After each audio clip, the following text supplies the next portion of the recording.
everyone. My name is Gravy, and welcome back to another poem.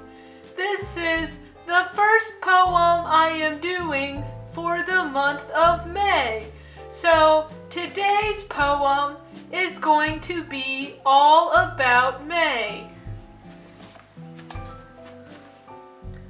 This May poem is a good poem because it is about when things are quiet in May, and it made me think about how this feels like what's going on right now.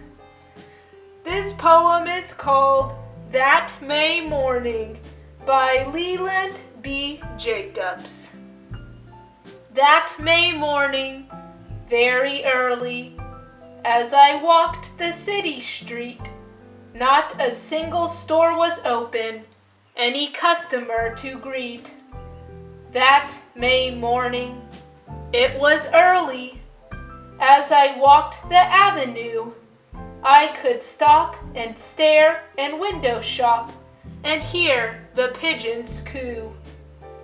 Early, early that May morning, I could skip and jump and run and make shadows on the sidewalk, not disturbing anyone.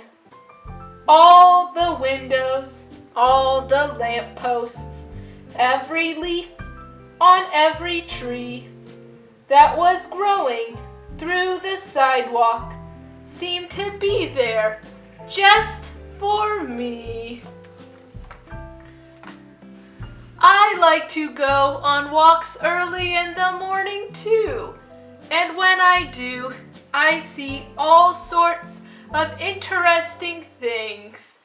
This week, I encourage you to go for an early morning walk to see what you can find. Will you find plants in the cracks of the sidewalks, like in the poem? Will you hear the cooing of doves, like what I can hear outside my window, because there are birds that live underneath our balcony? Those are pigeons, they're not doves. Oh, well, I like the cooing of the pigeons then. Yeah, okay, that works.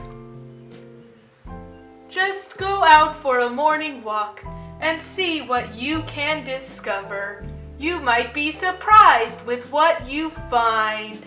That is all for this week's poem. Stay tuned next week for another poem. I've been doing a lot of poems. When am I supposed to stop? Whenever lockdowns are over. That could be a long time. But I am glad you are here to share that time with